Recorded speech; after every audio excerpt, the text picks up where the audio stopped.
Hey guys, what's up? Thank you so much for tuning in again. Welcome back to the Braided Blonde. Today I'm going to be doing a reverse waterfall braid. So I like doing the reverse waterfall braid because normally, like I always say, when I'm braiding my hair, most of the time it's because I'm going to work and I want to keep it out of my face.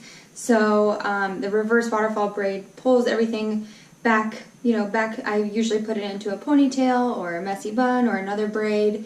And it's just kind of a cuter, more fashionable alternative than wearing a headband. So that's what I'm going to show you. All you'll need is a hairbrush, I guess, if that's what you like. Brush your hair, something to tie off the end of your braid, and then something else to put your hair back with, like a regular hairband. And I usually use one of these little clippies to keep the hair in place, and you'll see what I mean in a minute. So I'm going to take this all down and then I will get started. Okay, so you give it a quick brush if you want, or if you don't, either way, doesn't matter. Usually I'll do this braid, so this braid is going to be, this is going to be a sideways braid instead of a straight down the back of your head sort of a braid. So typically I'll go kind of from my part over, just because I have bangs, and they are kind of constantly in a state of, I don't know if I actually want bangs, or should I grow them out, should I cut them? So I wear a lot of headbands, and this is kind of a style that I wear a lot to keep them back. But this is going to be a sideways braid right here, or you can do the whole front part of your head if you want, kind of do like an all over headband sort of a thing if you want. I typically just do right here, so that's what I'm going to do. So you're going to start out just like a regular French braid, so 3 strands, 3 equal sections, but you're only going to do the front section of your hair. So obviously this is the front side of my head, this is the back side of my head, that's how I'm going to refer to it. So take a small section towards, the front side of your head. If you want to section off the whole part that you're going to be braiding, feel free. I usually don't, just because it doesn't need to be perfect. It's just trying to get your hair out of the way. So start with 3 equal sections here on the side of your head, and you're going to start out just like a normal French braid. So take your outside piece. It doesn't matter which side you start with. I just typically start with this one just because that's what I'm comfortable with. So outside piece to over the middle piece, over the middle piece, middle piece to the outside piece, over the middle piece to the outside. So now what you're going to do, this is where it changes up a little bit. You're going to take your outside section on the back side, where you would normally be grabbing more hair to add to that section. You're going to drop it. We don't want that hair anymore. You're not going to touch it until we're finished. So that's where I use this little clip and kind of hold it in place because I don't want it to move, but I also don't want to use it anymore. So now you're going to grab a whole new section for your outside piece on the back side. It sounds a lot worse in words than it is when you're actually doing it. So grab a whole new section. That's now your outside piece. So you're going to cross it over top of your middle piece. Bring your middle piece to the outside. And then the front section here, you're going to do just like if it was a normal, regular French braid. You're going to add some hair to that existing section and go over your middle piece to the outside.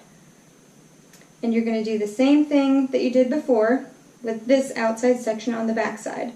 So I usually kind of put it up with that other one and put it under that same clip. Make sure it stays out of my way. I don't want it. So I'm going to grab a whole new section and put it over my middle piece to the outside. And then I'm going to add hair to this outside section on the front side, over my middle piece to the outside. We're going to drop the backside section, keep it out of our way, grab a whole new section over the middle piece to the outside. Add hair to your front side, outside section, middle piece to the outside. You're going to drop this outside back piece and grab some more hair over the middle piece to the outside. I know it sounds really complicated, but once you get the hang of it that you're doing, you still are repeating steps.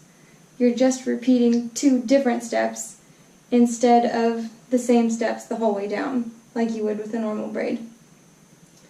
So repeat those steps for as long as you want to. You can go all the way around your head if you're if you have enough arm strength or flexibility, or however you want to say that. I'll do one more. I typically just do this little section here just to keep my bangs out of my way, and then I'm finished with it.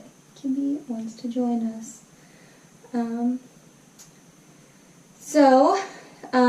Give it a try.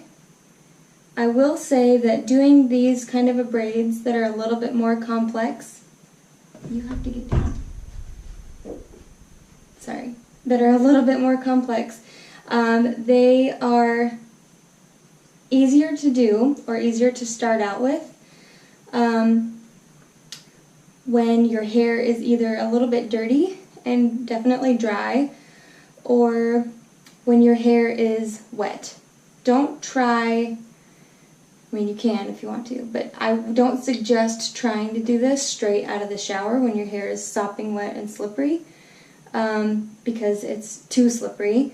But if your hair is damp, it's also kind of sticky, which makes it really hard to do. So I suggest trying this on dirty hair or like wet but not soaking wet hair. And then after you decide you're finished putting your pieces back, just braid regularly the rest of the way down. Or however, if you want to stop it right here, you can definitely do that. You don't have to braid all the way down your hair. I just like to, because maybe if I wanted to add a little bit of flair to my ponytail or my bun, you know, you can have the braid wrapped around your ponytail or your hair tie and have it look a little fancier. So I lost my little rubber band, which is great. I bet a cat stole it. So I'm going to stop the video here for a second and I'll be right back. Okay, so I've got my little hairband that I'm going to use to tie off the end of my braid. So just use that. I kind of like these little clear elastic ones because you can't see them. And they're small and not bulky, so if you wanted to do something, like I said, wrapping it around your bun or your ponytail, you won't have this giant hairband sticking out of it in the way. So then you can do whatever you want. Take your little clip out.